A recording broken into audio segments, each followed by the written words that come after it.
And here it is again. Super Castlevania 4. That part of Castlevania, or that Castlevania, which was a really big showcase of how much of a better technical platform Super Nintendo was when compared to the NES. And I do say, and even, despite many of the later NES games being very, very impressive, maybe not in technical sense but gameplay sense, while Castlevania 4 itself, when you look about how much of a gameplay innovation and all that kind of things, it really doesn't have it. It follows very, this game has very basic gameplay solutions. You run around, you jump, you smack stuff with a... So I'm just gonna smack things around, and there was a knife. And there's a little... Simon feels something that you really... There's a little bit of a... You could say, if you would really have to basic jump right, try to jump right away if you really have this kind of fast motions, especially when because these spinny platforms feel to be something like a instantly activating, that with the second they start spinning and they spin fast, Simon's going to go right out of existence, which was to say might not be that of a, you could say, good thing for Simon. Yeah, we have to wait that thing to around. But luckily the sprite memory, or whatever the word is, remembers enemies quite well. And so there's a boss fight again against transparent vampire skull with a which drops stuff, but doesn't drop stuff, loses bits from it, and has a tongue. And it was not even a final boss of the stage. And this part is gonna be something that which is very memorable. Yes, spikes on the walls. Oops, and room is spinning. Yep, this was very impressive technical trick when this game came out. Make this spinning room. And now of course there will be some Medusa heads coming along, but luckily the Simon's whip smacking ability allows to make quite quick work of them. And of course being hit by one is practical instant death. And once again you have to do some dangling. This spinning room, and if I remember right, Super Ghosts and Ghosts also used this kind of spinning the level around gimmick in some of its stages. But and so does Super Castlevania, and I think that Super Castlevania was the first that really was made it memorably. So that was a very technically very impressive fancy trick. And so is this, walking through this spinning platform. And despite the edges falling off, there really is no hurry. It's just the fact that when the screen edge hits the platform, it falls. And that in a sense creates illusion of haste that you must have, but actually you don't need to do this segment in a hurry. Although, and I do say that this spinning 3D effect is kind of, you could say, nauseating.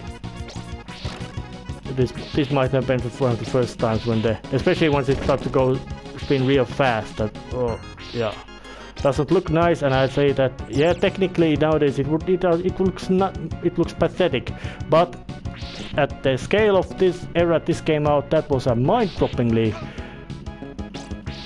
pretty and beautiful piece of setting. And now comes a little bit of a, you could say, navigational puzzle of having to deal with these rising platforms, and of course there are spikes around the place, so need to navigate up, not like that way, and get crushed by the spikes. And that was the first death.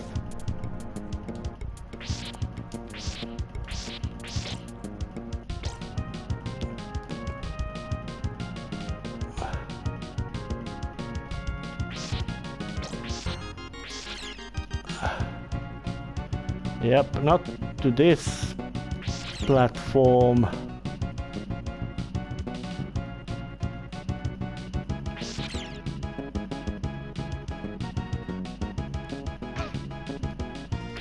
Yep. Simon, like many other video game heroes, gets crushed. But then again, anyone in that kind of situation being placed into there would most likely find themselves in very bad shape in physical sense.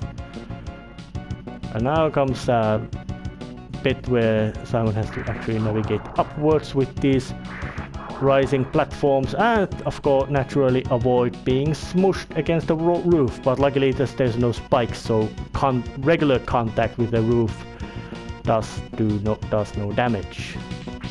And of course they placed some of these little, you could say, traps for you to get caught in and killed quite in some unpleasant manner. And of course, when it's a video game and navigations, puzzles, you wanna do it. And so still having to walk forward with the awe-inspiringly casual strolls many Belmonts use. And they also have this weird ground following shuffling walking style. Why they walk like that, I have no idea, but they do. Many of them have that walk with that kind of shuffling manner, which is to say they rub their feet follow the ground. And of course Simon would has way more walking animation frames than he used to have in the original one, which was something like a 3 of, I don't know exactly how many animation frames Simon Belmont or Belmonts in original Castlevanias had, but in Super Castlevania 4 he has way more than those frames. And now of course comes a quick section. Just start walking and keep walking, and there's no danger. I think that in that sequence bigger risk would be, there's a bigger risk of accidentally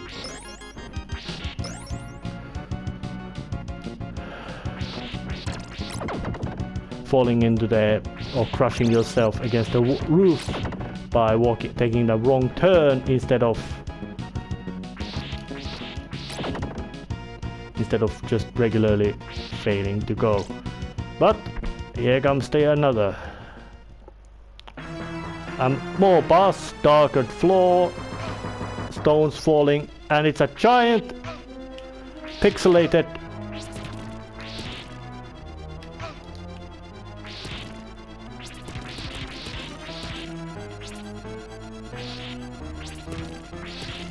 and it's a huge pixelated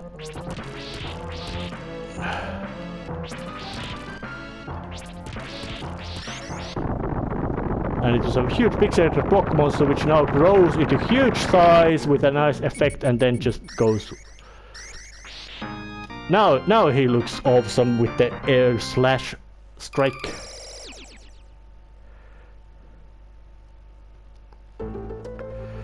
And that enemy boss was called Tonarok, or Kohanot, which is to say ton of rock in turned around and spelled wrong.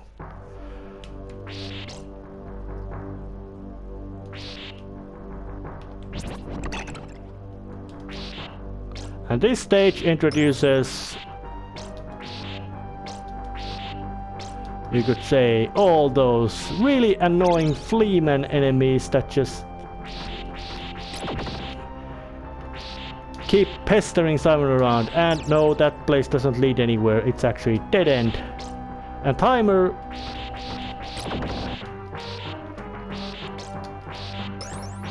doesn't really say much, but Simon is just stomping through the place. And of course, because he stops through the place, and those things are dangerous and annoying even with more superior whip smacking abilities that Simon has this time. Previously he could just smack his whip around.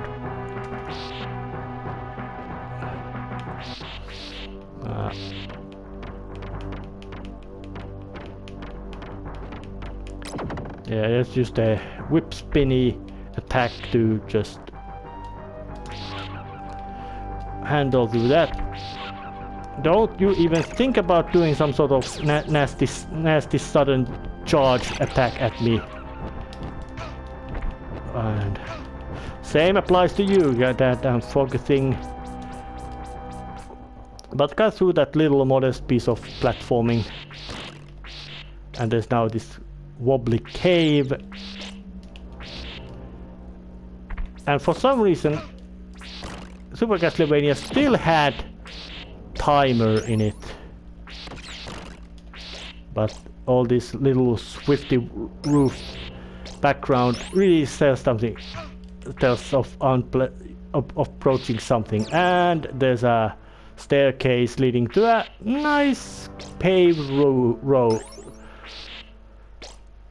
something like a front yard and corridor as well, and a door. There was no boss at that stage, and Simon has entered Castlevania itself, stage 6.